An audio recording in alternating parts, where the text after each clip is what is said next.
A ver si sí conecta esta vez. Ah, esta vez iba a conectar este desgraciado.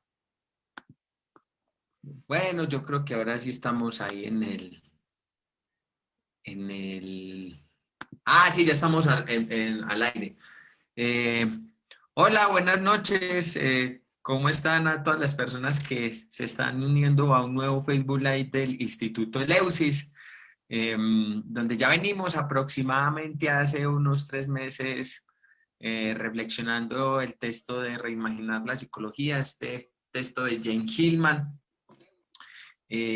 Bueno, una obra que realmente suscita muchas críticas, para otros muchos halagos, para muchos junguianos a lo mejor una ofensa frente al desarrollo que ha tenido la psicología analítica, porque en este texto Hillman es muy desafiante con muchos de los conceptos propuestos por Jung y seguido por muchos de sus discípulos. Entonces Hillman lleva la psicología a un plano mucho más elevado, por decirlo de cierta forma, es decir, donde intenta ya deshumanizar un poco la psicología y llevarla al alma misma, como ella misma se entiende, llevar la psicología más como a esta connotación politeísta, más que el monoteísmo y el monocentrismo que maneja Jung del sí mismo. Entonces, mientras que en Jung había que buscar la integración y compensarse, etcétera, etcétera, en Hillman, en este texto, se lleva eso por delante al hablar de que el alma es fracturación, fragmentación, es patología, es personificaciones, pero que no están al servicio del humano, sino que nosotros estamos al servicio de todo ese proceso como tal que se nos impone y se va desplegando de una manera muy imaginal, donde ya hemos tratado en el primer momento lo que fue uno de los primeros conceptos o imágenes, como me gusta decir a mí, es el concepto de personificar.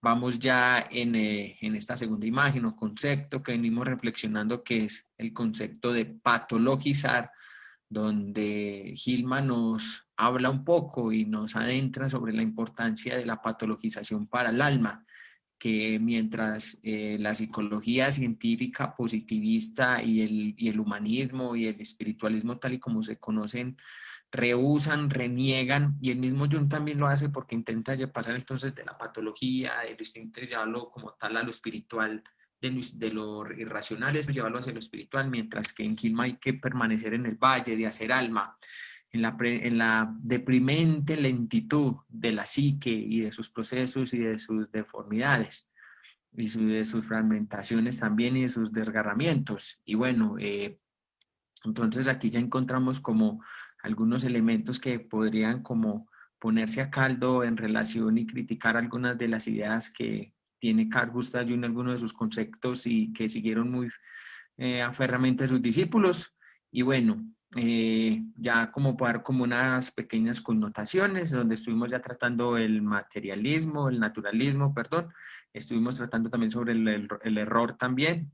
Y bueno, ahí vamos, en este momento vamos a tratar lo que va a ser entonces la importancia de la alquimia y el arte de la memoria. Pero bueno, ya me extendí mucho. Alejo, buenas noches, ¿cómo estás? Ahí me disculpas. No te preocupes, John. Uno se emociona, no entendiendo bien. Pues sí, mira, como tú dices, ¿no? En este sentido, la obra de Hillman es una reconstrucción de la propia obra de Carl Gustav Jung, pero además también ¿cómo lo podemos decir? Una especie de reinvención, ¿sí? De revisión. En inglés habíamos dicho, ¿no? En alguna ocasión que la, la, el título del libro de Hillman es revisioning, ¿no? En mi mal inglés, que sería algo así como volver a ver, algo así, ¿no? Es un juego de palabras, es un juego de palabras, habla sobre las imágenes, sobre la visión, sobre, ¿cómo se llama? Aquello a través de lo que vemos, y el título pues, es un título ambiguo en ese sentido, ¿no? Se centra precisamente en que el núcleo de la propia psicología tiene que ser el mundo de la imaginación, no como el mundo de lo que no existe, sino al contrario, como aquel intermundo que le da sustancia a lo que existe, que le da significado y que le da profundidad a todo lo que nosotros vivimos. La imaginación sería el reino intermedio entre el mundo de lo racional y el mundo de lo físico. ¿Sí? Aquel mundo, ¿sí? Aquel reino del alma en donde ambos se unen y se convierten en uno solo en este proceso ¿cómo se llama? Del imaginar. La psique para Hillman, la mente, podríamos decir nosotros, continuamente está imaginando, continuamente está creando imágenes y fantasías. Es la manera que tiene de poder hacer alma. Se hace imágenes de las experiencias, las convierte, les da profundidad a través de esta situación y las vuelve parte de su misma estructura. La, la, la, el alma, ya dando el salto a lo que está hablando Hillman, sí, es un proceso continuamente de continua construcción y de construcción del mundo en el que nos encontramos. Y precisamente ahí está fundado el núcleo de una verdadera psicología tal como se plantea en este sentido, ¿no? Obviamente no es igual a la psicología junguiana, pero parte de ciertos presupuestos de la psicología junguiana. O sea, intenta, de hecho, llevar muchos de los conceptos junguianos hacia un nivel completamente distintos a los que los junguianos como tales no se atrevieron a llegar, ¿no? Entonces, Hillman, en este sentido, es atrevido, es osado, porque rebate, no se queda con lo que está ahí ya dicho, sino al contrario, lo sigue pensando, podríamos decir nosotros, ¿no? Él diría, lo sigue imaginando el mito en este punto. Y como tú dices, yo creo que la importancia de este capítulo, John, del capítulo de la patologización, es que nos muestra una dimensión específica de la psique que está completamente vetada en nuestra propia cultura, en nuestra forma, en la actualidad y en nuestra forma de poder relacionarnos con la mente, con lo social, con la cultura, con el medio en el que nos encontramos. La enfermedad tiene una función específica, pero esa función para nosotros, ¿sí? Es algo que continuamente estamos rechazando, que tiene que irse, que tiene que estar fuera de nosotros, ¿no? La enfermedad, por ejemplo, el lenguaje que se utiliza en la medicina para hablar de la enfermedad es un lenguaje bélico, ¿no? Se destruye, se invade, ¿cómo se llama? Se limpia, se sanea, es decir, es un lenguaje que invita a la destrucción, como si la enfermedad fuera un enemigo específico con el que habría que acabar. Bueno, Sí, esto a nosotros, sí, dime, John.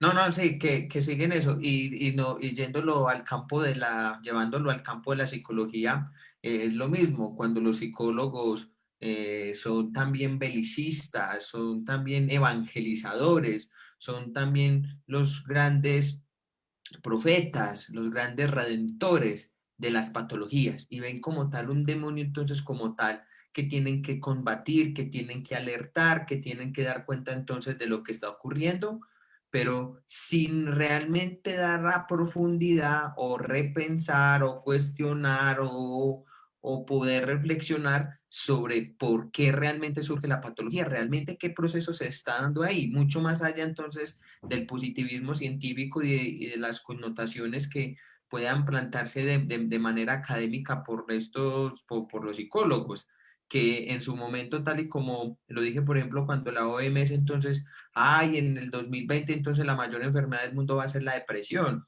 bueno, o las crisis existenciales o los índices de suicidio o de los trastornos límites de personalidad o las crisis de ansiedad, etcétera, etcétera. Entonces, más que entrar a comprender, vivir y estar en ese fenómeno que está ocurriendo, lo que pasa es que critican, condenan, juzgan ese proceso de patologizar qué hace la psique, porque como mencionaba Enrique, es que nace una vez una de las formas como tal que la psique vuelve a reclamar su lugar en Occidente es a través del proceso de patologización. Entonces, más que como hacen estos psicólogos de juzgar, de criticar, de maltratar, de dar alertas de la enfermedad, no, de como algo que a combatir y como algo anormal. Realmente Hillman lo que hace es hacerle justicia, justicia a ese fenómeno, justicia a esas imágenes, justicia a a esas deformidades, justicia a esas fragmentaciones. Lo que pasa es que sí, tienes razón, precisamente porque no, la psicología, ya habíamos dicho en otra generación, bebe del campo médico. O sea, la fantasía que inunda el propio quehacer del psicólogo es una fantasía a la vez cristiana y a la vez, ¿cómo se llama? Del campo de la medicina. Nosotros, cuando hablamos de enfermedad mental, al hablar de enfermedad mental sin querer y sin darnos cuenta de esa situación, estamos haciendo un símil entre lo que sucede en el plano de la psique y lo que sucede en el plano del cuerpo.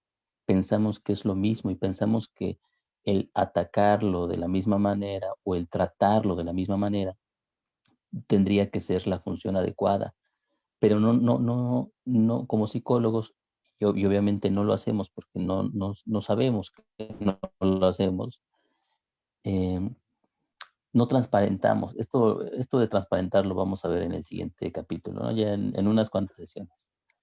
Pero no transparentamos cuál es el mito a través del cual nosotros vemos. O sea, nosotros vemos a través de los mitos, vemos a través de las imágenes. ¿Qué imagen, qué Dios, qué mito está infundido en nuestra propia visión que nos hace ver a la enfermedad de cierta forma? Nosotros creemos que el mundo es tal como es, pero realmente el mundo es tal como lo vemos. Y nosotros lo vemos a través de dioses, a través de ideas, a través de imágenes, según Gilman. Por lo tanto, cuando tenemos un abordaje específico sobre la enfermedad, una idea sobre cómo tenemos que nosotros asumir la enfermedad, estamos si no vemos que vemos a través de, lo que estamos haciendo es literalizar, según Hillman, esta misma idea y convertirla, reificarla, es decir, volverla una sustancia, algo concreto, algo que está ahí afuera de mí, enfrente. Y eso que está fuera de mí acaba convirtiendo a los sujetos en objetos, precisamente, de la propia reificación, ¿no? Por ejemplo, si yo no me doy cuenta de que mi concepto de enfermedad mental, ¿sí?, es una fantasía, y no quiere decir que por eso sea falsa, ya hemos dicho nosotros, la fantasía es la forma prístina de la propia conciencia de poder mm, eh, crear ideas acerca de sí misma, para poder crear eh, la realidad en la que se encuentra. Por lo tanto, si no nos damos cuenta de que cuando yo hablo de enfermedad mental, estoy hablando de un esquema, de un conjunto de imágenes con los cuales yo veo la realidad. De repente la realidad empieza a arrojarme esos enfermos mentales que confirman mi propia fantasía. Algo importante de esta situación es que, obviamente, si yo no veo a través de mis ideas se convierten en ideas fijas, es decir, en ideologías.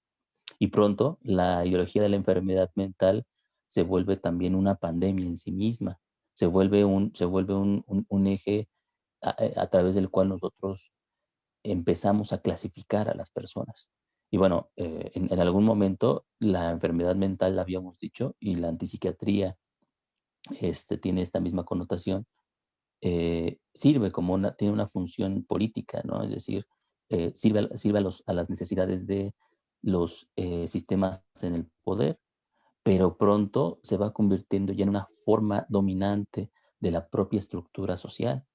Entonces, para este tiempo hay cientos de artículos, como tú dices, John, en donde dicen que tal enfermedad, por ejemplo, la depresión, una enfermedad mental, ¿sí? Cuando hablamos de enfermedad mental, realmente no sabemos de qué hablamos, porque no sabemos cuál es la relación entre estos procesos psíquicos y neurológicos. No sabemos hasta qué punto uno implica el otro o uno es el otro, o qué es el uno y qué es el otro. Eso ya sería una cuestión de debate. Pero bueno, mm, hasta cierto punto, o sea, las previsiones es que muy pronto la mayor parte de la población mundial va a tener una enfermedad mental de la cual presumir, ¿no? Entonces, Sí, la enfermedad mental se convierte en lo en el nuevo, ¿qué será? En la nueva mina que el sujeto tiene que cavar para poder obtener riquezas. De alguna forma podríamos decirlo así, ¿no? Y pues sí, ya, por ejemplo, cuando se resulta que todos tenemos una enfermedad mental, entonces todos tenemos que ir al psicólogo y todos tenemos que tener un proceso terapéutico y todos que tenemos que cuidar de nosotros mismos y utilizar el bagaje de herramientas, mm, ¿cómo se llama? Psicoterapéuticas a nuestro alrededor, y libros, espirituales. conferencias. Sí, podemos ir Sé el mejor, viva, máximo. No sé si has visto a los psicólogos siendo recreacionistas también. el coaching, por ejemplo, es otra de las marcas de esta situación. Nosotros, los psicólogos, habíamos dicho en alguna ocasión, nos quejamos mucho de esa situación del coaching, ¿no? De esta suerte de charlatanería psicológica, pero Pero perte- estamos en el mismo barco, pertenecemos al mismo proceso y no nos damos cuenta que lo que hacemos nosotros como psicólogos sostiene el mismo proceder de estos charlatanes, porque o sea, los psicólogos no alcanzamos, ¿sí? Nuestros propios descubrimientos, las propias invenciones de la psicología, más que descubrimientos, realmente son invenciones, sí, no alcanzan el ritmo de la vida cotidiana de la gente que todo el día se ve enfrentada al bombardeo de que algo en ellos está mal y tiene que cambiar. son especulaciones, es como especular, como menciona Giger, y me parece que la psicología es una connotación más especulativa que entrar a descubrir. Pues así lo entiendo yo, no sé si estaré equivocado, pero eh, ¿cómo? No, no, no, sí, sí, adelante, John. Sí, ya sí. No, que por ejemplo, me hiciste acordar que por ejemplo para promover la salud mental aquí, donde el pueblo donde yo vivo, entonces en la semana de la salud mental, entonces se hicieron chiquiteca, se llevaron a la gente de caminata, bueno, se promovieron como una rumba de aeróbicos ahí, hombre, entonces, ¿cuál es la diferencia entre supuestamente entre los psicólogos que saben hacer eso y un coaching o alguien que ofrece, oye, pues, más que hacer psicología, a mí me parece que La parecía como, forma, como parecían recreacionistas de parque de diversiones, eso. Si realmente fuéramos a estar comprometidos primeramente en lo que es dimensionar, en lo que es salud mental y lo que no es salud mental, hasta incluso eso es complejo, porque eso también tiene connotaciones culturales, sociales, religiosas, etcétera, etcétera. Entonces es muy complejo. Entonces, a mí me da mucha risa porque yo digo, ay, no, pues si es para eso salud mental, no hubiera estudiado psicología, sino recreación o deporte, y hubiera hecho más. Entonces, por ejemplo, acá en mi país, en México, por ejemplo, yo me dedico a, además de la orientación educativa donde trabajo ahorita, a la psicoterapia, es mi formación, de hecho. Em, y mi competencia directa, yo, además de los coachings, son los tanatólogos, ¿no? ¿Qué haces en tanatología, no? Una persona cualquiera, ¿no? El hijo del vecino que terminó la preparatoria, ¿no? La preparatoria es el bachillerato, antes del grado, puede ir a tomar un curso de 2 meses, ¿no? En tanatología, y eso lo habilita para dar terapia, ¿no? Bueno, van cursos de 2 meses a un año, algo así, ¿no? Es decir, pero eh, eso, más que hablar acerca de la diferencia entre la charlatanería y la profesionalidad, lo que nos tendría que poner a preguntar a nosotros es hasta qué punto nuestra profesionalidad también es charlatanería, ¿no? Es decir, qué parte de nuestra propia formación de años y años, ¿no? O sea, Yo llevo formándome en psicoterapia desde el 2000, ¿no? Entonces, imagínate cuántos años, ya casi 20 años de formación tengo en este punto y cada vez me pregunto más hasta qué momento el proceso psicoterapéutico no es también una situación que ha sido poco pensada, que ha sido muy actuada, que ha sido más que actuada, ha sido un acting out, ¿no? Le llamamos acá hacerse afuera de la basílica. Es un proceso maníaco de acción que no reverbera sobre sí mismo, que no se pregunta Sí, sobre cuáles son las estructuras que los otros tienen como tal, ¿no, John? sí, y cuáles son las estructuras y es neurótica, la psicoterapia en sí misma es ansiosa, depresiva. Creo que como decir, no se pone ni siquiera a caldo lo que realmente, qué es psicoterapia o qué es realmente la función que tenemos o cuál es la conciencia de lo que hacemos con el otro como tal que nos consulta. Entonces, Exactamente. cuando miramos a todos no, yo tengo 20 años de terapeuta, entonces te curo la depresión, la ansiedad, la crisis, como que promocionándose como voy a utilizar una palabra fuerte, pero bueno, como la prostituta que está en las calles esperando clientes. Más o menos así es el psicoterapeuta que sale también en un desborde y eso. Venga, míreme tal cosa, entonces doy una charla de 20 minutos y listo, este es mi número de teléfono para quien me quiera llamar y hacer esto. Pues, entonces, realmente entonces estamos también como en la misma búsqueda también de atraer, de buscar clientes, hasta incluso de crear síntomas. Síntomas. Me hiciste acordar de un amigo filósofo que dice que los psicólogos son un síntoma para la sociedad. De hecho, Entonces, sí, ¿no? De hecho, sí, por que ejemplo, fue amor. si Dale, nosotros dale. somos honestos, el psicólogo surge en un cierto momento, en el momento en que ¿cómo se llama? La cultura occidental sufre un cambio determinante dentro de su propia estructura. Entonces, somos hijos del nihilismo nosotros y somos prueba viviente de que el nihilismo existe como psicoterapeutas. Si este proceso, ¿sí? Digamos, nosotros como psicólogos lo necesitamos y lo reificamos como algo a través de lo cual nosotros somos la cura, ¿no? Es decir, nosotros tenemos la cura para la patología y por lo tanto la patología tiene que ser algo eliminado, algo que puede irse, pero a la vez es algo que necesitamos, ¿no? Es decir, con una mano lo curamos, pero con otra mano la patología es necesaria para nosotros, sostiene nuestro propio quehacer psicológico. Hay en ese sentido, en la patología, una situación bastante paradójica para la cultura y para nosotros en particular. Y cuando llega el paciente y y nos pide, cúreme, doctor, ¿no? Porque, bueno, no sé si a ti te pase, pero a los pacientes acá nos llaman doctores. No sé, pues precisamente porque van con el estigma de que lo que tienen es una enfermedad, igual que una enfermedad física, igual que una gripa, o igual que una diabetes, y entonces nosotros les vamos a ayudar a poder curarla, igual como recetándoles cierto tipo, no a lo mejor no medicina, pero sí cierto tipo de conducta, ciertos tipos de acciones para que ellos puedan abandonar este proceso patológico en el que se encuentran inmersos. Pero como tú bien dices, John, cuando Hillman le reivindica la patología, lo que hace es volver nuestra visión hacia la mirada que la propia patología tiene de sí misma. ¿Qué es lo que dice la patología de sí? ¿Para qué está? ¿Cuál es su función?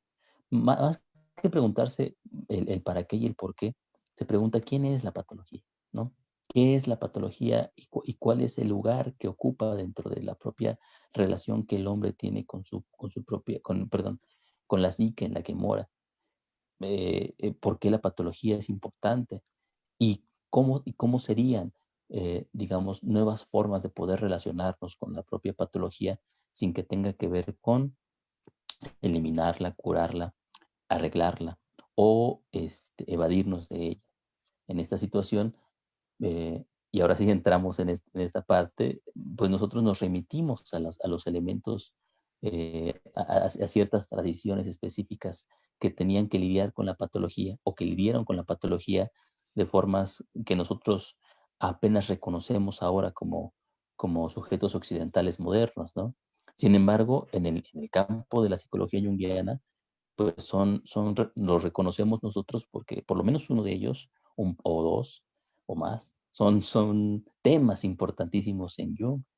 Cuando Jung y comenzó su,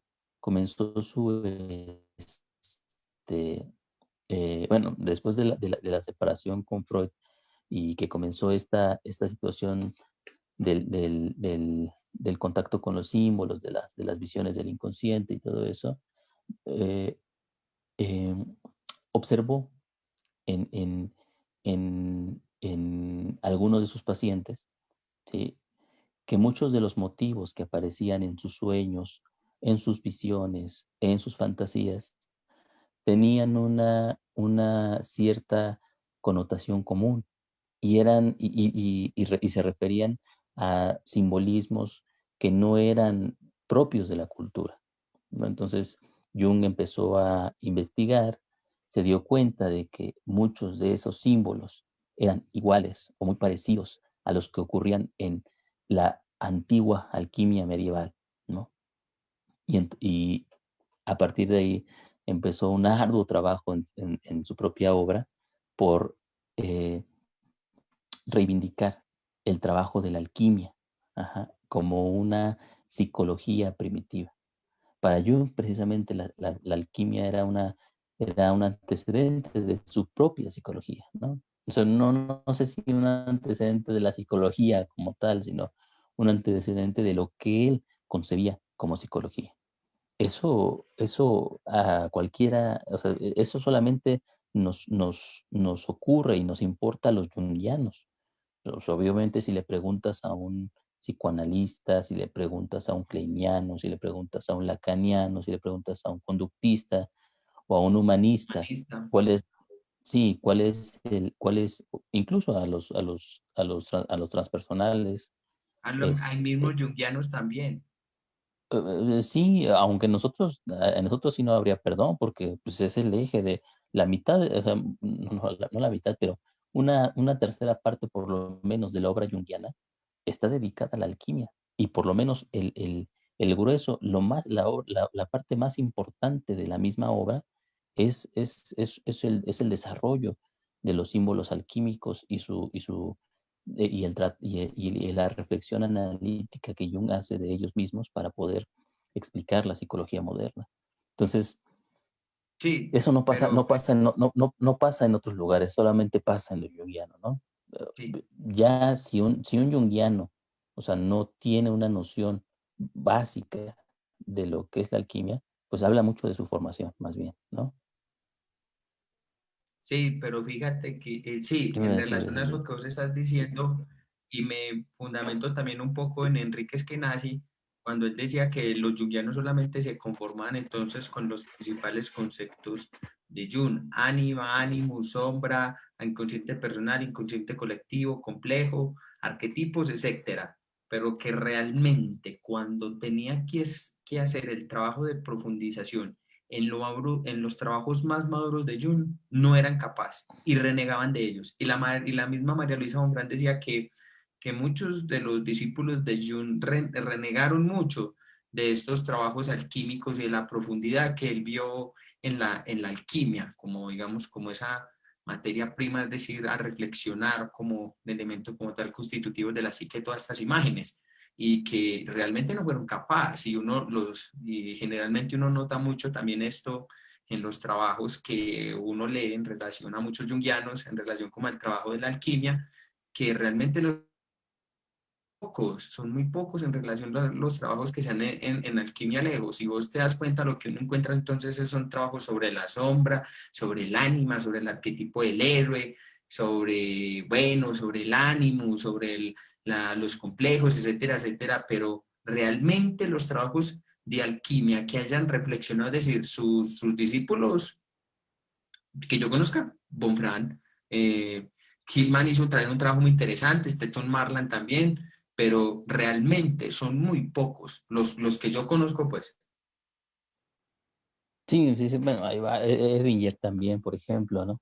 Pero pero sí, bueno, en este sentido, la alquimia es un tema importantísimo en el mundo junguiano, ¿no? Y hay que entrarle en esa situación. Fíjate, John, yo te voy a confesar que yo mismo no le he entrado a esa situación de la alquimia de manera profunda. Conozco los fundamentos y conozco lo que hace Jung, pero eh, yo creo que me falta profundizar mucho en este tema como para conocerlo de la manera que ahora sí que que requiere. como requiere esa situación, ¿no? Sí, Hay la lectura de los tratados alquímicos, por ejemplo, es algo que yo nunca he hecho y que tendría que hacer como psicólogo junguiano, ¿no? Es una tarea de nosotros. Pues es que nosotros como psicólogos, y te entiendo en esa situación, porque tienes razón, o sea, yo conozco muchas personas que conocen, perdón, que se dicen seguidores de Jung o que se dicen junguianos y cualquier cosa, pero se quedan con la superficialidad, con los temas más básicos, ¿no? Tipos psicológicos, o sea, y no leen tipos psicológicos completos, leen la parte la última parte nada más, la parte de la tipología, sí, pero que no. es una Sí. propuesta, que de hecho es una hipótesis junguiana, o sea, ni el mismo Jung la continúa después, o sea, en su obra posterior, Jung la utiliza una que otra vez como una referencia y todo eso, pero hay muchos que aplican a rajatabla esa situación, ¿no? Y, o sea, introvertido, extrovertido, ¿cómo se llama? Sentimiento, Sensación, ración, pensamiento, intuición, sensación, pensamiento, sentimiento. intuición, todo, sí, ¿no? Eh, o sea, o sea, todo lo encajan dentro de esa parte y se quedan con eso y eso es Jung. Pero pues, Jung es mucho más complejo, ¿no? O sea, de ahí a psicología y Sí, alquimia, ¿no? A psicología de la representaciones alquímicas. transferencia, es exactamente, a Jung, ¿no? Que no es una obra estrictamente alquímica, sino más bien astrológica, pero pues ahí está y por supuesto, Misterio pues la obra Cognitionis. magna, ¿no? Misterio con Untionis, que es el análisis de un libro alquímico muy importante, que de hecho en español no tenemos la contraparte de ese libro. Me parece que en la obra completa alemana, El misterio en conjunciones, viene acompañado de el escrito, perdón, del análisis que también hace von Franz de la Aurora Consurgens. Entonces, En ese no está, la verdad yo pensaba que no, en ese sí estaba también inscrito lo de no, sobre el estudio de Aurora con su. Ah, pues pucha, no sabía. no viene. Me te digo que me parece que en la versión alemana sí, tampoco en la versión inglesa viene como tal. Pero, o sea, en inglés sí está el Aurora Consurgens de manera independiente, ¿no? Pero no está integrado dentro de la obra completa. No estoy seguro de ese dato, ¿no? Hay los que conozcan mejor la obra de Jung en alemán, ahí nos podrán decir si es cierto o no, pero yo tengo más bien esa idea. Bueno, el punto es ese. El punto es que la alquimia es importante dentro del mundo junguiano. Y obviamente no vamos a profundizar en lo que requeriría, ¿no? Esa situación dentro de un espacio de media hora, ¿no? Pero vamos a hablar de las formas más básicas, ¿no? Qué es la alquimia? Eh, ah, me guío por lo que por esta situación, por la primera pregunta, precisamente, ¿qué es la alquimia? ¿Qué es la alquimia, John? Ay, es que hermano, eso me lo ¿Cómo? preguntaron una vez y yo. Mira, por ejemplo, yo he visto algunos documentales y, por ejemplo, me he leído el texto de María Luisa Bonfrán, lo que es la introducción a la alquimia. Y basándome también en Hillman, al menos una aproximación. No estoy queriendo decir que eso sea como para aclarar, sino que es como la aproximación que tengo.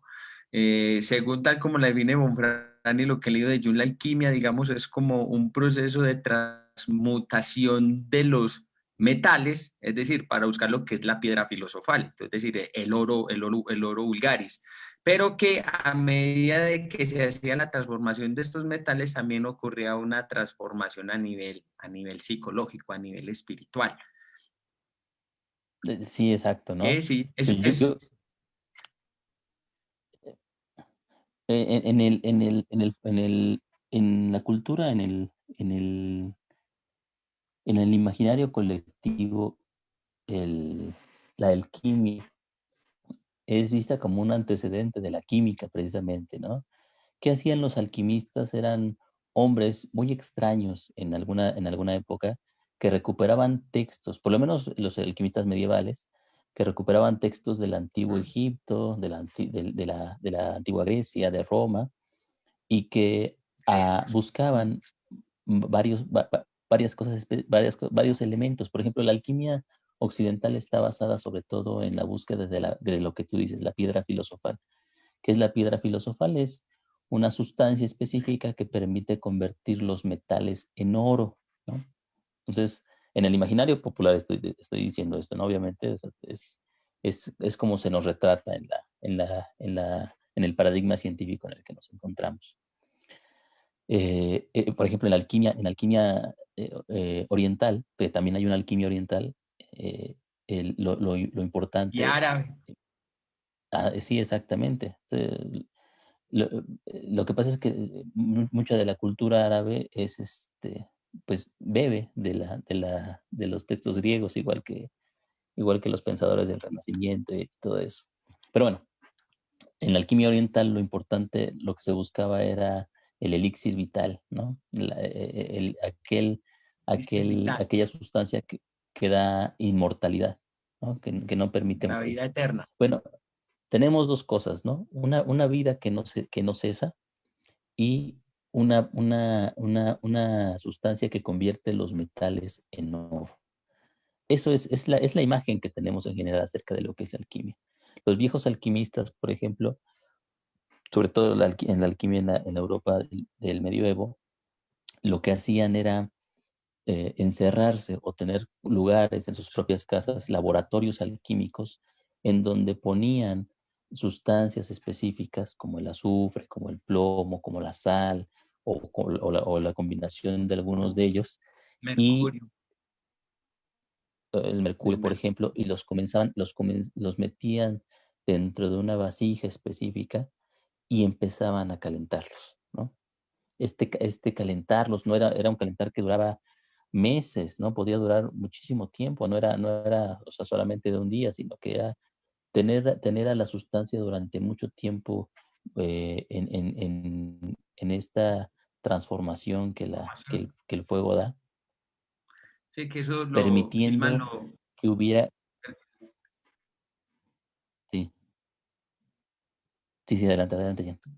Sí, hay como para interrumpirte nomás esto, a lo que Gilman vos decís que ya muchos meses era porque él lo llamaba la deprimente lentitud. Sí, sí, sí, porque el adepto, sí, porque el alquimista era un adepto a una ciencia antigua, lo que hacía era volcar su propia vida a esa situación. O sea, esperar un proceso que podía durar meses o años y que posiblemente en muchos casos nunca rendía frutos, pues era de locos, ¿no? Bueno, quién sabe si sea de locos, ¿no? Cuando, por ejemplo, uno estudia a Jung, a Hillman o a Jägerich durante décadas, también parece como un proceso de Sí, locos, ¿no? O sea, sí. ¿quién le dedica tanto tiempo a eso? Sí, ¿No? Pero yo le bueno, decía a Levica, pero yo en qué barco de locos me monté, por Dios. así es. Pero es interesante. Y bueno, dejemos esa imagen de aquellos que nos dedicamos y estudiamos una, este, una ciencia o un saber específico, ¿no? Y comparémoslo con lo que hacían los alquimistas. Era algo muy parecido en ese sentido, ¿no? Dejémoslo ahí, que germine esta parte. Ahora, ¿qué hacían, qué buscaban los alquimistas en este punto? Según el corpus alquímico, ya, o sea, pasamos de la visión, ¿cómo se llama? De la cultura en general, de la alquimia, a la visión del propio alquimista, ¿no? ¿Qué es lo que buscaba el alquimista realmente en esta parte? La cosmología alrededor de la alquimia implicaba que que las sustancias, la materia, en este punto los minerales, ¿sí? Tenían un alma específica. Ajá. Es decir, lo que hacían los alquimistas cuando metían a los metales, a los minerales dentro de estas vasijas herméticas, las sellaban, las calentaban al fuego, era precisamente llevar a cabo ellos mismos una transformación que se daba de manera natural en la tierra. La tierra es la gran vasija alquímica de los minerales. Los va convirtiendo, los va volviendo cada vez más perfectos. La, el alquimista entonces de alguna forma quería o hacía un proceso similar. De manera artificial, pretendía que los metales emergieran hasta su máxima perfección. ¿Cuál era esa máxima perfección? El oro como tal, ¿no? El oro era el metal perfecto, el metal al que todos los metales aspiraban. Eso quiere decir que si yo descomponía y recomponía una y otra vez cualquier mineral, posiblemente este mineral en algún momento se iba a convertir en un oro. Pero no un oro normal, sino era un oro distinto, ¿no? Decían los alquimistas, es el aurum non vulgi, es decir, no el oro vulgar, no el oro que nosotros conocemos, sino el oro, un oro distinto, un oro diferente. Hay un montón de connotaciones ahí. De hecho, más tarde Jägerich tiene su propia visión de la alquimia bastante interesante. Pero bueno, este, en esta cuestión, el alquimista buscaba esta transformación. La ciencia, por ejemplo, cuando retoma el punto de vista de la alquimia, ve por esa misma situación una protociencia, o sea, ve el antecedente de la química. Y es cierto, en muchos de los laboratorios alquímicos se llevaron a cabo descubrimientos importantes que son importantes para la química, por ejemplo. Pero también hay una similitud entre la necesidad del sujeto, ¿sí? Del sujeto en ese momento, del sujeto medieval, por buscar la forma de poder transformar el medio en el que se encontraba, ¿no? Hay algo del científico en el alquimista. Así como el científico busca la manera de poder incidir sobre el mundo a través de su investigación, y a través del encontrar las leyes que rigen el mundo, el universo en el que nos encontramos, bueno, parece hasta cierto punto que el alquimista también tenía esa misma posición o una posición similar o una posición primitiva de esa posición en su forma de poder afrontar esta parte. Por ejemplo, el alquimista, o sea, lo que hacía era llevar un proceso natural, ¿sí? Que él en una cosmología específica había determinado, lo llevaba hasta un laboratorio particular donde se recreaba de forma artificial. Él recreaba la obra de Dios, de alguna forma, porque este mismo proceso de la tierra, ¿sí? Creando estructurando a los metales, llevando a los seres hacia su máxima perfección, pues es un proceso que hace Dios, es un proceso propio de Dios. Entonces el alquimista de alguna forma no es que juegue a ser Dios, sino más bien intenta entender la obra de Dios a través del recrear la misma, ¿no? Que de alguna forma es la imagen, es una de las tantas imágenes que están en el proceso de la ciencia. Bueno, ¿cómo se llama? En el proceso alquímico, la materia pasaba por muchos niveles, ¿no? O sea, la materia tenía que ser descompuesta, vuelta a recomponer, vuelta a descomponer y vuelta a recomponer. Le llamaban los alquimistas el famoso solve et coagula, ¿no? Es decir, eh, disuelve la materia y vuelve a coagular otra vez. De esta continua formación, transformación, la materia cambia, la materia se transforma en esta parte, ¿no? Y había otra cosa ahí en el, en la cosmología alquimista.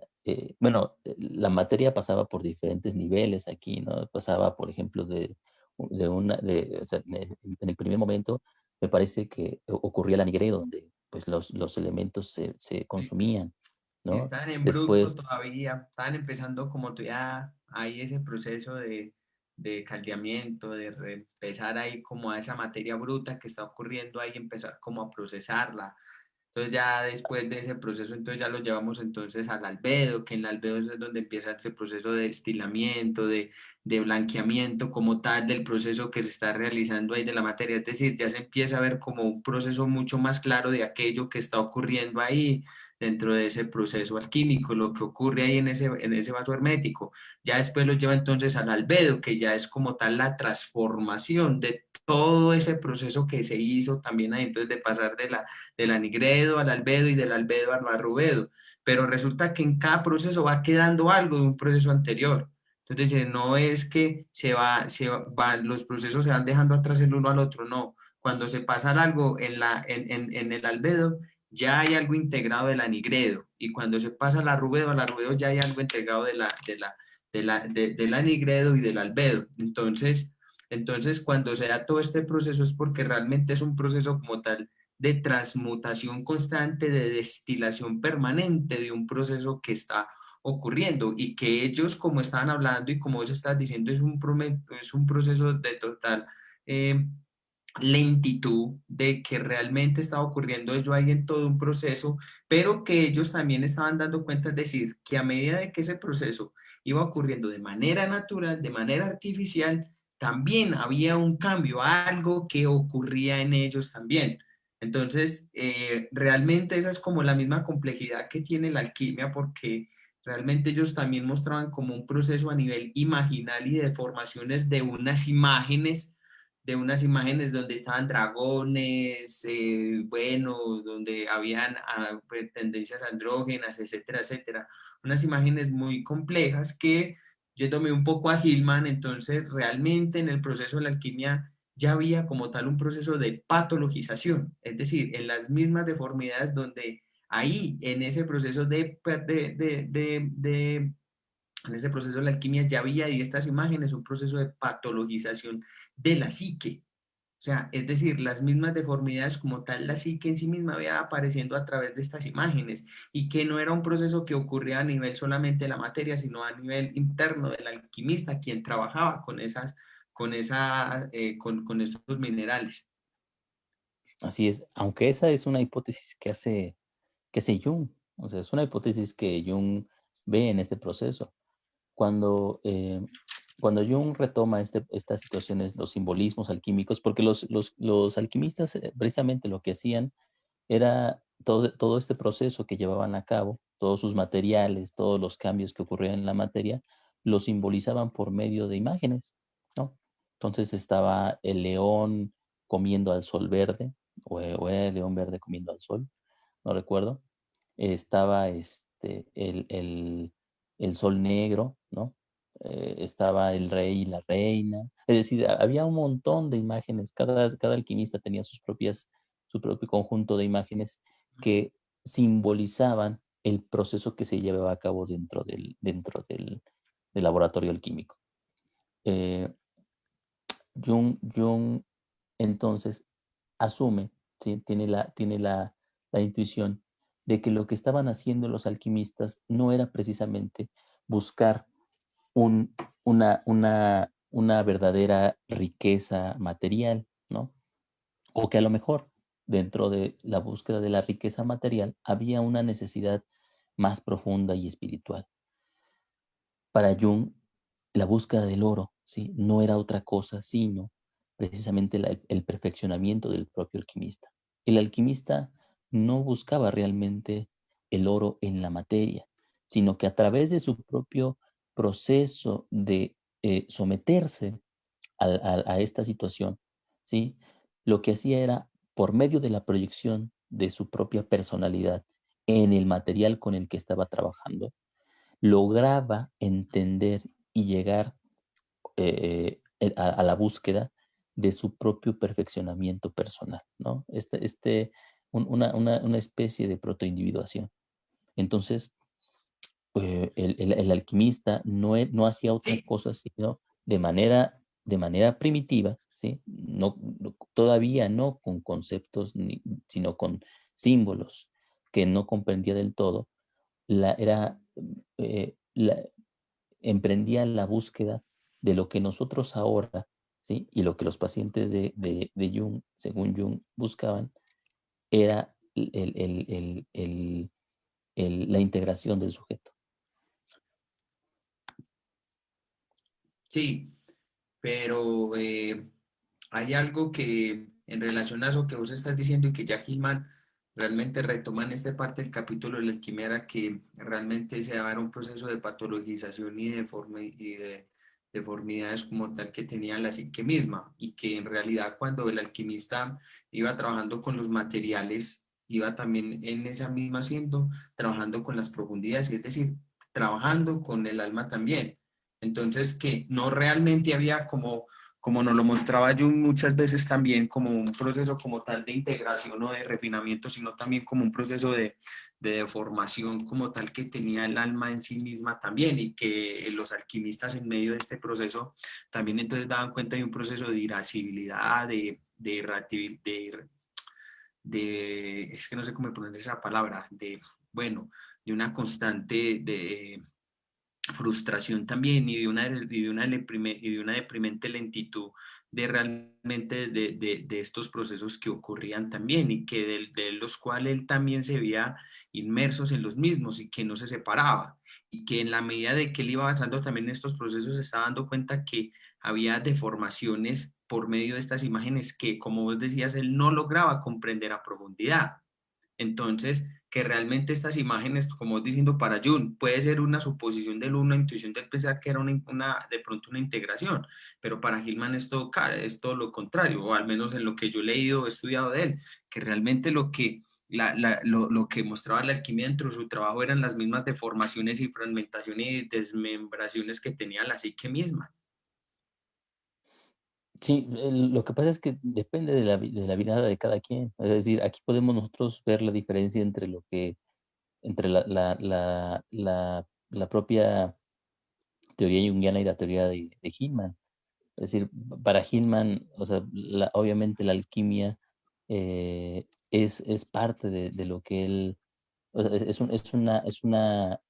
el asiento sobre el cual su propia forma de ver la psicología se va construyendo. Y por eso, para Hillman, el alquimista va construyendo, perdón, va volviéndose cada vez el más, eh, un ente semejante a, a la propia materia con la que trabaja, y en la búsqueda del perfeccionamiento espiritual.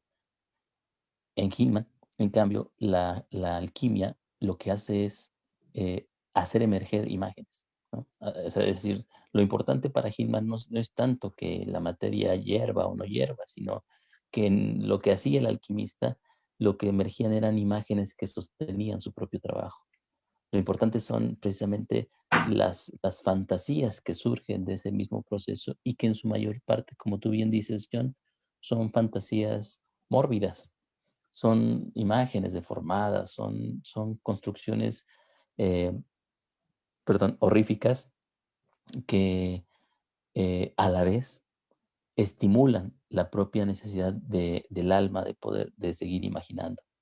Entonces, el laboratorio el químico realmente para Hillman no solamente está allá afuera, sino que está en el alma misma. El alma misma proyecta su propia necesidad de encontrarse consigo en este proceso, y utiliza el laboratorio del alquimista como una forma de, por ejemplo, o sea, para Hillman lo que hace el alquimista es tratar de eh, eh, em, hacer emerger, tratar de liberar la imagen de la materia, es decir, convertir a lo que ha sido literalizado como algo real, como algo que está ahí, convertirlo en imagen. Y entonces el azufre ya no solamente es el azufre también es ¿cómo se llama? El fuego, ¿no? también es la alegría, también es la vida, por ejemplo. Y el plomo ya no solamente es el plomo, también el plomo es la tristeza, también es Saturno, La y irascibilidad. cosas así. Entonces, lo que hace continuamente el alquimista es ir a través de su propio trabajo, convirtiendo las cosas que ve, el mundo en el que se encuentra, en un mundo cada vez más variado, lleno de imágenes nuevas. Puebla el mundo con imágenes que se van desprendiendo de su propio trabajo. Su trabajo en el laboratorio le permite llenar al mundo de imágenes con las cuales comprender de una forma distinta el universo en el que se encuentra. Al final no es otra cosa sino un trabajo de la propia imaginación por irse construyendo de manera cada vez más compleja. Sí, Esa es la diferencia, por ejemplo, entre sí. Hillman y Gehry. Cada uno ve este proceso pues, ¿Entre desde su Hillman y propia Gigeris o perspectiva. entre Hillman y Jung? Y Jung, perdón. Eso sí, no, porque Gigeris es otra cosa muy, muy diferente. Y entonces es precisamente lo que es en eso que vos estás anudando ahí también, donde entonces Hillman también realmente habla de que como tal lo que en este proceso del alquimista hacía era que realmente había un proceso del fantasear constante del alma sobre ella misma. Entonces, que hay una producción constante de imágenes que ni siquiera el mismo alquimista logra entender a profundidad o a reflexionar a profundidad y que realmente están dando cuenta de un cuadro imaginal donde la psique se ve fragmentada ella misma, se ve patologizada ella misma, morbidizada ella misma. No sé si esa palabra existe o si no, aquí me la invento. Entonces, no está dando cuenta, es decir, como lo planteas, o sea, hablando pues ya en el lado de Jung, que nos habla entonces de una integración, de un proceso de estilamiento como tal de integración, sino que en Hillman como tal mantiene, él contiene la imagen tal y como se presenta, no la intenta llevar a un plano de simbolización tan como lo hace el jungianismo, sino que en Hillman como tal se cuida el proceso de la imagen, es decir, cómo ella se va desarrollando ella misma, cómo ella se va entendiendo a sí misma, cómo está dando cuenta de un proceso del alma más que querer transformarla, cambiarla o mejorarla o dar cuenta supuestamente de un proceso tal como lo hace la psicología junguiana, sino que realmente él en la alquimia lo que logra descubrir Hillman es que realmente en la alquimia hay un proceso muy patologizador, es decir, que la psique en estos trabajos alquimistas que realizaron, por ejemplo, como Sósimo de Panópolis, Paracelso y otros más, ¿no? Que son como los que pronto más les he dado, los he mirado. Michel Meiner también escribió un libro que se llama La fuga de Atalanta, me parece. Entonces, que realmente en dichas imágenes o en dichos procesos se está dando cuenta como tal de un proceso de patologización necesario para la psique y que por ende en estos alquimistas daban cuenta de ese proceso, de ese fantasear de la psique a través de estas imágenes desformadas y fragmentadas, o sea que no pretendían ni una integración ni nada, sino precisamente dar cuenta de algo que estaba ocurriendo en ellos, que se descargaba en ellos y que lo único que podrían hacer ellos era observar en una deprimente lentitud, en una amargura y en una irascibilidad. Exactamente, ¿no? Pues Ya sí me morar con la acordé la imagen, bueno, palabra, morar, irascibilidad. muy bien, muy bien, Puta. Pero es que, mira, si lo muy fuéramos bien. a llevar Y pues yo creo que no, que para hacer una connotación ahí realmente en el proceso de patologización Alejo es precisamente eso, llevarlo en un estado de amargura, de irascibilidad y de deprimente lentitud ante un proceso que se nos descarga y el cual toca contemplar y mirar realmente el cómo se va destilando el mismo, más supuestamente entonces de lo que quieren hacer los psicólogos de mejorarlo, de cambiarlo, de curarlo, de hacer entonces, de transformarlo para que sea mejor. Es como decía Enrique Esquenazi, ay, no, no, yo no quiero estar en la Nigredo, entonces paso del Albedo, ay, no, no, yo no quiero estar en el Albedo, entonces paso a la Rubedo. Realmente sin entender que eso es un proceso que sea fuera del hombre mismo, es un proceso que el cual la psique sigue, se sigue a sí misma y lo único que podemos hacer nosotros es contemplar ese proceso, más no podemos hacer nada más, es intentarle llevar conciencia a ese proceso y mirar el cómo discurre, cómo se lleva, es decir, salvar el fenómeno que es como dice Gilman, ante eso el fenómeno no hay que cambiarlo, ni curarlo, ni mejorarlo, es dejarlo ser. Y eso es algo que cuesta mucho, al ego le cuesta mucho eso.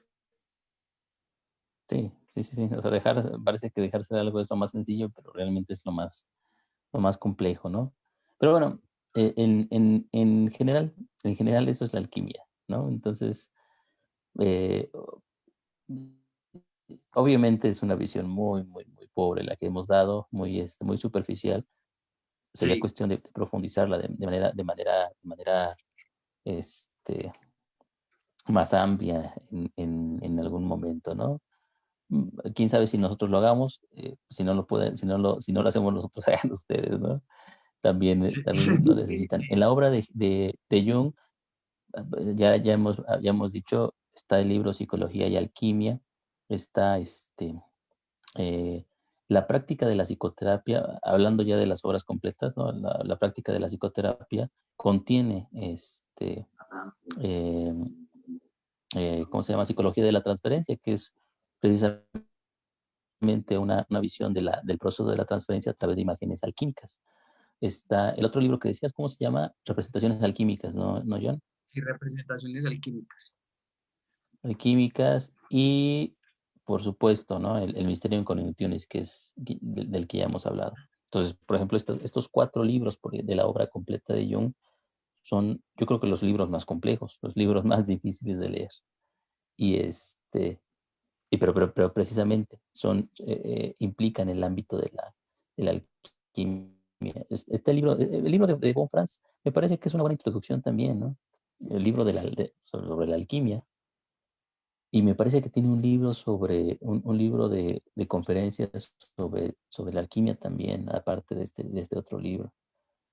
Pero bueno, Sí, no lo bueno. ahí están ellos. Y em, en Edinger, sus creo que Edinger tiene también.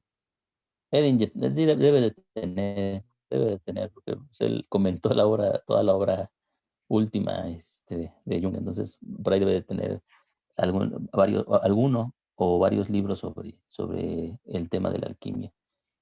¿Quién más? ¿Quién más? Hillman, ya en el ámbito de Hillman, Hillman tiene en sus artículos reunidos, en sus obras completas, tiene también un tomo dedicado a la psicología alquímica, también muy importante. Bueno, ahí está, ¿no? Y obviamente o sea, la otra parte importante de esto sería indagar en los textos alquímicos como tales. Sí, va, por Pero bueno, ejemplo, pues los textos de Paracelso son muy recomendados. La fuga de Atalanta de Michel Maynard también es muy recomendado y es muy bueno. Editorial Atalanta le sacó una edición bellísima. Ay, Dios, madre, cuando me lo compro. sí, sí, sí, muy, muy buena, muy buena, muy Entonces, bonita. Pues como todo lo que hace Atalanta, realmente. sí, sí, los berracos lo van a quebrar a uno. Sí. Sí, Y pero bueno, ahí está. Entonces, bueno, no nos crean, ustedes investiguen lo mejor, pero más o menos eso es el proceso de la alquimia. El otro, sí, el otro, el otro es un poco más desconocido, John, el arte de la memoria.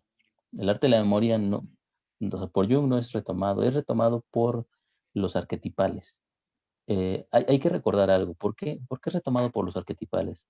Nosotros habíamos dicho, o no me acuerdo si yo lo había dicho en la presentación, que parte de este movimiento ocurre cuando Hillman sale del Instituto Carl Gustav Jung de Zurich y tiene reuniones con López Pedaza, a veces con Gugebel Cray, con Patricia Berry y otros tantos importantes psicólogos arquetipales, tienen reuniones para discutir algunos textos. Por ejemplo, habíamos hablado en la primera sesión del Picatrix, un texto de magia simbólica, de magia talismánica, muy importante para la Edad Media, pero ellos se reunían alrededor de un instituto, en la biblioteca del Instituto Warburg, ¿no?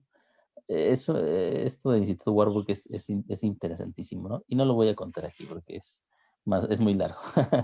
Pero bueno, uno de los temas importantísimos dentro del Instituto Warburg es precisamente el estudio de los pensadores de la Edad Media, el Renacimiento, desde el punto de vista historiográfico. Muy interesante. ¿Qué es el arte de la memoria? ¿Y por qué sale al cuento de esta situación? Nosotros lo conocemos de una manera distinta ya. Lo conocemos como la mnemotecnia, ¿no? Esto nos lo enseñan desde la primaria, ¿no? En la secundaria. La mnemotecnia es esa técnica específica que utilizamos para poder memorizar cosas. Para Yo las recuerdo que cosas. cuando era niño había un programa, había un comercial que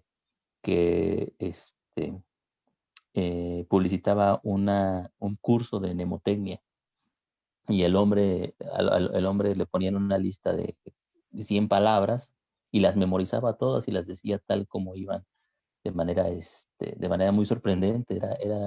Era muy interesante esa situación. Yo creo que ahora la mnemotecnia es menos usada, pues la información la tenemos ahora, o sea, más que antes la tenemos de forma casi inmediata, ¿no? Sí, incluso yo ya no uso la memoria como antes. Ahora si se me olvida algo, ya ni hago el esfuerzo de acordarme, ya acudo a Google Sí, eso. y Hasta ahí Google. está. Hasta el lunes dice, Google, ayúdame a conseguir novia y ya. Bueno, ojalá fuera tan sencillo esa situación.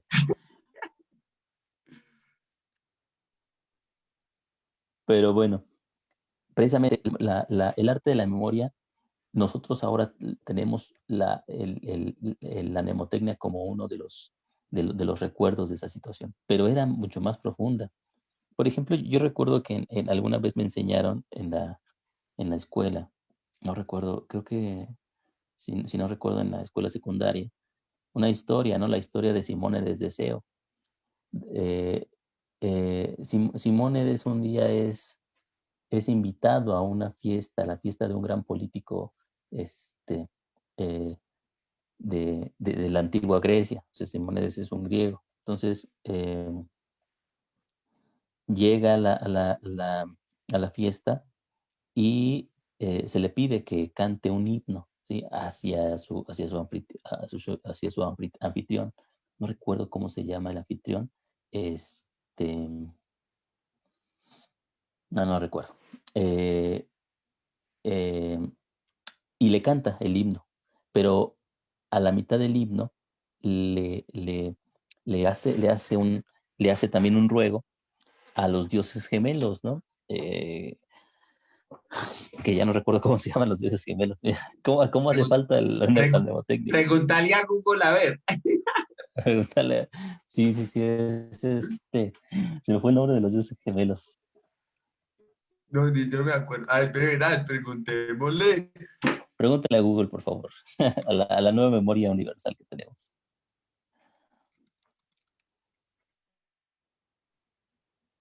Castor y Son. A ver. No. Sí, sí. Oigan, espere, a ver. A ver. En el Opus se los encuentra la dioscuros, historia de dioses búscalos gemelos. como Ah, sí. Se llama. Pues yo no sé si los. son estos. Se llama Upa. No. Búscalos como Una. los dios. Ah, no. Dice. Dice Búscalos Alpaki. como los Bueno. dioscuros. Dioscuros. Dioscuros. Así en una sola palabra, dioscuros. Castor y Pollux, ya me acordé. ¿Ya se acordó? Sí, Entonces, sí son esos. sí, A ver. a ver, verifícalo. Sí. Castor y Polus. Exactamente. Mira, Sí, sí, sí. Y vio que ya mismo lo todavía de una y hueputa. todavía el alemán no hace su trabajo completamente. Muy Ah, bien. gracias. Castor y termina el himno con agradeciéndole a Castor y Pollux, ¿no? Entonces el anfitrión de esta fiesta le dice, bueno, ahora que has acabado tu himno, te voy a pagar yo la mitad de lo que te había dicho y la otra mitad que te lo paguen Castor y Pollux, ¿no? Porque le dedicó la otra mitad del himno a él. Entonces, bueno, se va muy ofendido Simónides y cuando sale, perdón, y cuando está en la fiesta, le dicen, llega alguien y le dice, hay dos jóvenes buscándolo allá afuera. Simónides sale, no encuentra a nadie, pero en ese momento el techo del lugar en donde está la gran fiesta, se derrumba y mata a todos. Los mata y los deja, eh, ¿cómo lo podemos? Los deja deformes, los deja irreconocibles. Nadie sabe quién es quién. Pero entonces lo que hace Simónides es acudir a su propia memoria y forma la imagen de la fiesta dentro de su memoria. Y va entonces viendo quién está sentado en cada lugar. Y a través de ese propio ejercicio logran saber a quién pertenece el cadáver de los que están dentro de, perdón, de los que están aplastados, ¿no? Bueno, esta es la historia que se cuenta. Se considera a Simónides de Deseo el padre de esta situación. Más tarde, la mnemotecnia pasa como una técnica que se va volviendo cada vez más compleja y que consiste precisamente en la construcción de imágenes en la imaginación, ¿sí? Que contienen esas imágenes información específica o que se asocian con otras imágenes y esas imágenes a la vez se asocian con otras y cuando acudimos a una imagen, esa imagen desata todas las asociaciones y nos permiten conocer. Para nosotros eso ya no nos parece tan útil, o sea, una curiosidad, ¿no? Pero ya nadie se volca a esa situación de manera masiva. Pero imagínate en una época en donde los recursos eran limitados, o sea, donde no había tantos libros, ¿no? Incluso, o sea, donde la imprenta no ha sido inventada. O sea, ¿qué pasa? Lo- Los, los, los, los sabios, los estudiosos, pues obviamente tienen que tener a la mano todo el conocimiento que puedan necesitar, ¿no? Entonces, precisamente este arte de la memoria sirve como una forma de poder acumular una masa de información, una masa de conocimientos en imágenes internas ahí dentro de la propia psique. Pero más tarde, sí, más o menos después de la Edad Media, o, casi en la Alta Edad Media, el arte de la memoria empieza a hacerse cada vez más complejo, sí, porque ya no solamente es una forma de rememorar, se convierte, sí, se va convirtiendo en una suerte de, de, de, eh, práctica mágica, ¿sí? La magia en ese entonces, sí, no era, o sea, como nosotros la conocemos, o sea, no era labor de hechiceros y brujos y toda esa situación. La magia era una magia distinta, era una magia que cómo lo podríamos nosotros llamar? Era la manera que tenían los sabios, los eruditos, de poder entender el mundo en el que nos encontrábamos. Era el despliegue de una cosmología específica bastante compleja y de una filosofía muy profunda. Ahí tenemos, por ejemplo, a Lulio, tenemos y sobre todo, por ejemplo, la imagen, el mago más reconocido, uno de los magos más reconocidos es, por ejemplo, Giordano Bruno, ¿no? Giordano Bruno no era un científico y no era un remanente de los científicos, era un mago en particular y tenía una filosofía bastante interesante. Por ejemplo, uno de los principios básicos era que en el mundo, sí, en las cosas existentes, Dios está imbuido o sea, es decir, Dios imbuye el mundo de su propia esencia, de su propia presencia, pero nosotros no podemos conocer a Dios. Lo que podemos conocer es las manifestaciones de Dios. Sí, Entonces, el sabio lo que tiene que hacer es construir un recinto en su propia imaginación para poder salvaguardar todos los conocimientos necesarios que nos acercan cada vez más precisamente al conocimiento de Dios. Obviamente nunca sí, llegaremos ahí, nunca podremos conocerlo, pero las imágenes precisamente nos emparentan y nos hacen de alguna manera entrar en contacto con el momento de la creación en donde las criaturas emergen y nosotros podemos conocerlas a través de esa situación. La construcción del teatro de la memoria, por ejemplo, en algún punto, o la construcción de imágenes. Giordano Bruno tiene un libro muy interesante, La sombra de las ideas, en donde habla de esta técnica, por ejemplo. La construcción de imágenes es una forma, igual que en la alquimia, ¿sí? De poder intentar acercarse a la creación, acercarse al conocimiento de la creación y del universo. O sea, no solamente es una forma de memorizar, es una forma de entrar en contacto con la obra de Dios y, a su vez, con Dios. No, hay que recordar que hay en esta época un remanente bastante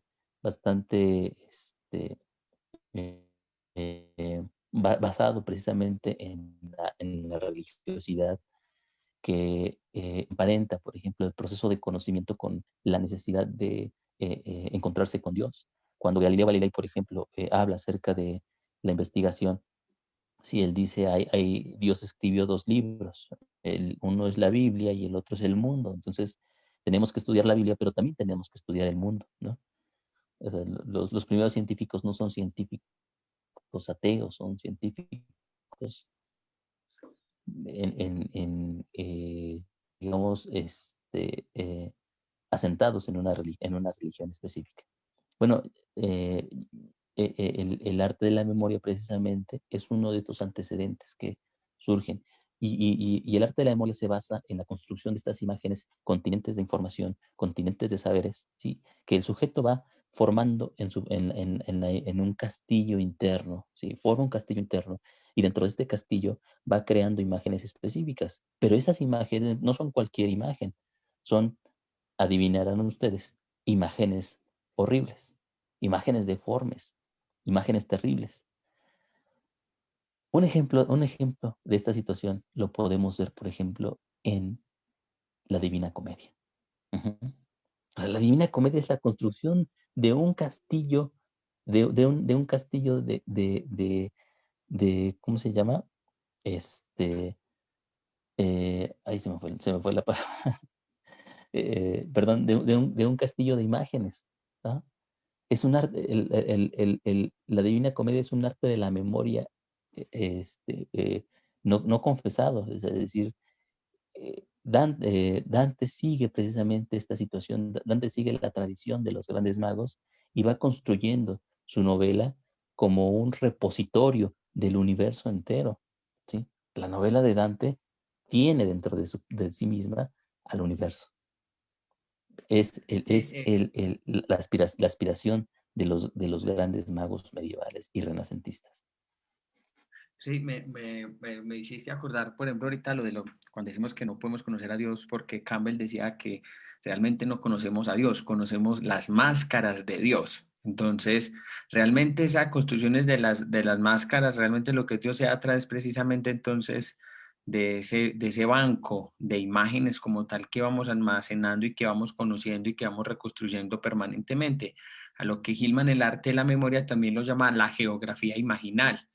¿Por qué él se refiere en este concepto, es decir, a la geografía imaginal? Porque es toda, porque es toda una trazabilidad de de un proceso imaginal histórico constitutivo de la psique del hombre y que ha hablado permanentemente de todos esos procesos internos que lo han constituido, que lo han llevado y que lo han llevado nuevamente a lo que podríamos hablar que es ahora. Entonces, por eso, ¿por qué para la psicología imaginal es tan importante el banco de imágenes griego? Es decir, a esa geografía interna, es decir, que nosotros como occidentales y herederos de todo eso, vamos, llevamos con nosotros toda esa geografía interna, toda esa geografía que nos ha constituido, que al momento de empezar a rememorar, ha hablado de todo un proceso del hacer alma, todo un proceso de cómo el alma se ha hecho en sí misma y como vos estás diciendo, sea a través de un montón de imágenes deformes, ambiguas, vacuas, pero ojo que el arte de la memoria, que el arte de la memoria o la geografía imaginal, Hillman también hace una crítica muy fuerte, por ejemplo, a quienes por ejemplo, a través de las drogas psicodélicas, de estados alterados de conciencia, intentan acceder supuestamente a ese banco de imágenes. Algo que, por ejemplo, Gilman dice que eso realmente no es un trabajo, es decir, de hacer alma o de estar precisamente imbuidos en el alma, sino que es un trabajo egoico, es un trabajo heroico del ego. ¿Por qué? Porque resulta que en este caso como tal, del arte como tal de hacer memoria, no tiene que ver hasta incluso en nada de lo que es en nosotros como individuos personales, sino de todo un proceso de que el cual la psique se ha deformado a ella misma, se ha fragmentado a sí misma y ha dado cuenta de toda una cuestión trágica, fuerte, cruel, avanzada, científica, etcétera, etcétera, que la ha constituido a través de dioses, de mitos, de infinidad de relatos, de ese fantasear que ella tiene sobre sí misma, de la misma alquimia también. Entonces, que realmente eso da cuenta de lo que, cómo se ha constituido la psique a ella a sí misma, es decir, de constante esa geografía imaginal de cómo la psique se ha imaginado a ella misma, se ha reflexionado a sí misma y ha constituido a través de un montón de imágenes deformes que ha dado cuenta de todo ese proceso y que nosotros como y que es decir, que nosotros como individuos a través de ese proceso nos podemos dar cuenta, digamos, de lo que ha ocurrido, pero que en realidad habla a veces de nosotros, a veces no habla de nosotros. Entonces, eso es como muy importante y que realmente en ese trabajo como tal de esa geografía imaginal es precisamente dar cuenta de todo ese recorrido y que cuando nosotros tenemos también esa capacidad, pero de hacer ese trabajo de ese trabajo, de esa geografía imaginal, no es para la constitución de hechos personales, sino de cómo el alma se ha construido a ella misma a través de todo este proceso de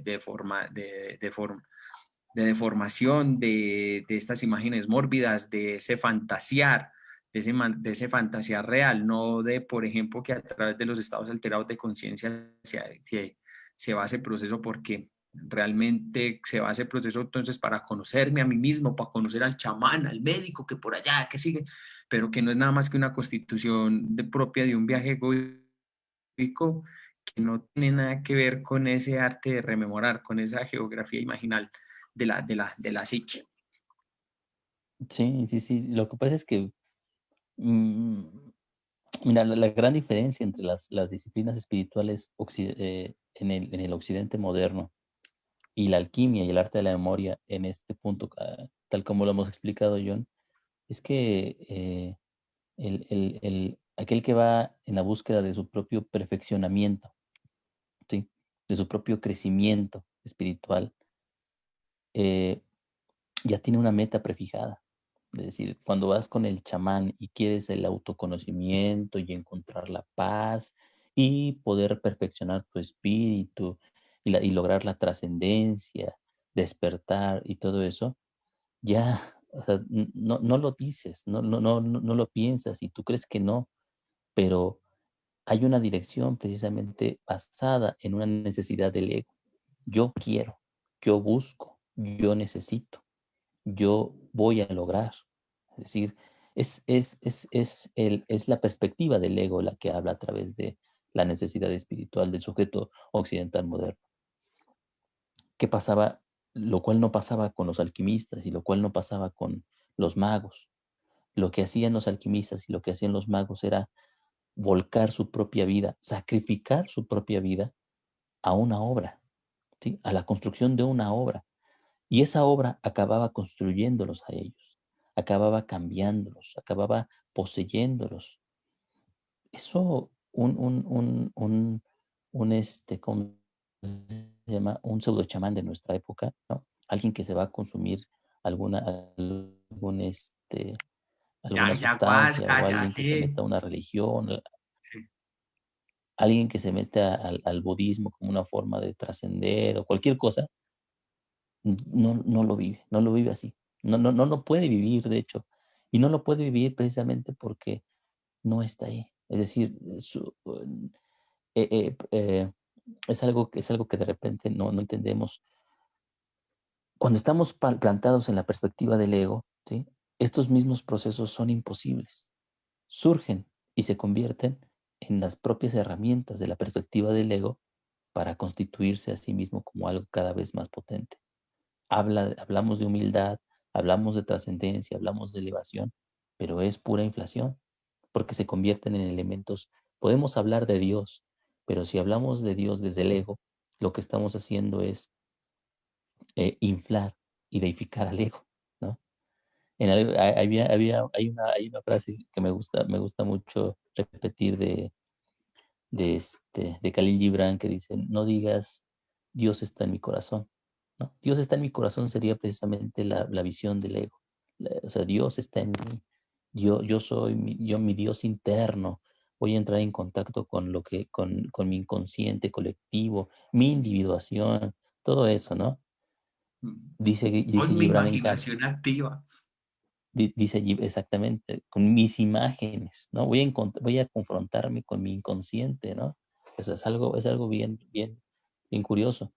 Dice Gibran, en cambio, lo que tienes que decir es, estoy yo en el corazón de Dios, ¿no? Es una diferencia abismal, porque entonces cuando yo estoy en el corazón de Dios, implica que yo estoy inmerso en el proceso y yo soy parte subyacente de él.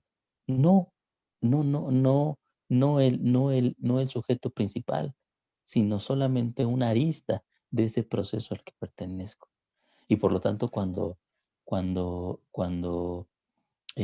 como practicante de una religión, busco algo personal, busco algo para mí, ¿no?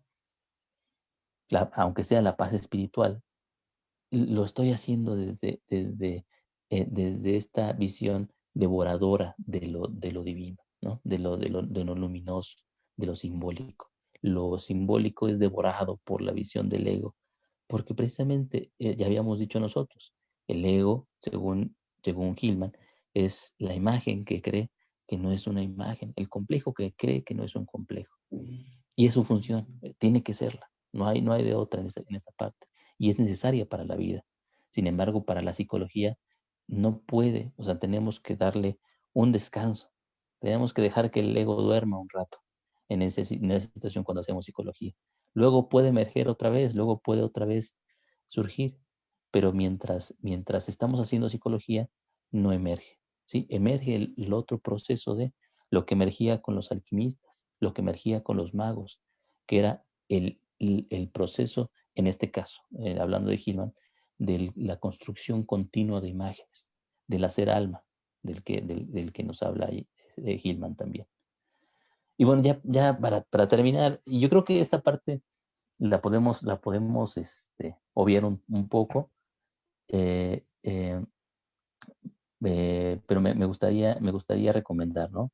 Si ustedes quieren saber más acerca del arte de la memoria, está toda la obra de Giordano Bruno, ¿sí? La obra de Giordano Bruno, sobre todo La sombra de las ideas y algunos este, libros más ahí, hablan precisamente de su propia concepción y tiene una cosmogonía eh, y una filosofía muy profundas. Y el libro principal y en el que se basa James Hillman para hablar del arte de la memoria es precisamente el arte de la memoria de la doctora Frances Yates, ¿no? Frances Yates es una de las figuras intelectuales más reconocidas precisamente del Instituto Warburg. Entonces, bueno, ahí está para que si ustedes quieren profundizar más en esta situación. Yo creo que terminamos de ahí, ¿no? Sí, espérate que es que le estaba preguntando a Google por ese libro. Por el arte de la memoria de la que mencionaste que no lo conocía. Sí, y ya ahí mismo me lo mostró de una. Bueno, no, realmente, como ya para cerrar esta parte, la importancia es decir de la alquimia y del arte de hacer memoria como unos antecedentes imaginales de la patología,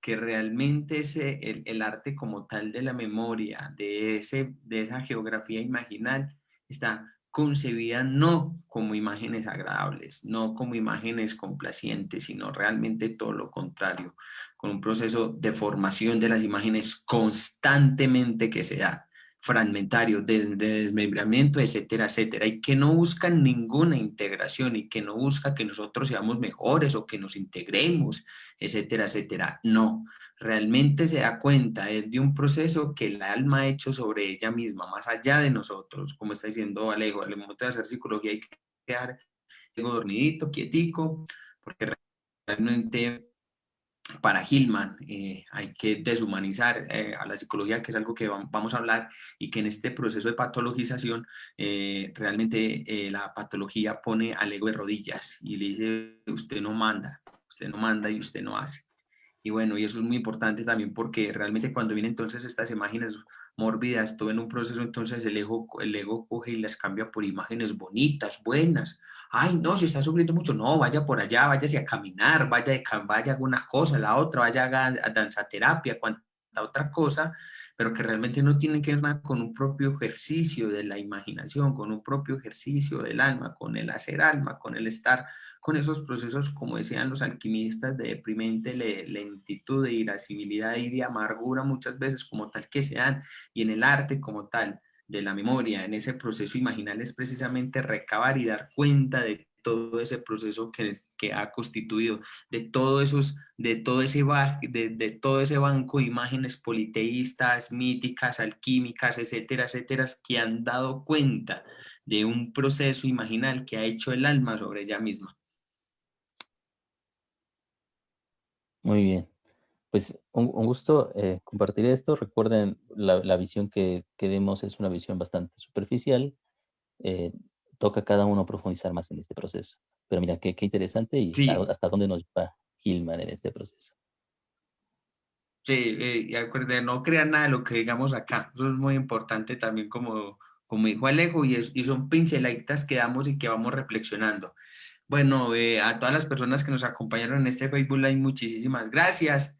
Recuerde que el Instituto Eleusis durante toda la semana tiene diferentes actividades. Roberto Beco, nuestro director, los días miércoles tiene el grupo de estudio de la obra completa de Jung.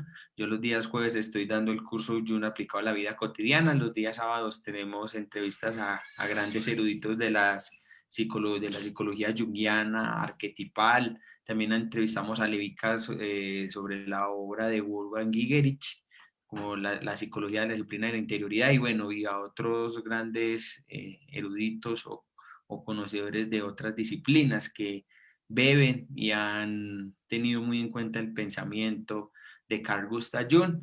Entonces, a todas las personas que nos acompañaron, muchísimas gracias y que tengan una excelente noche. Nos vemos.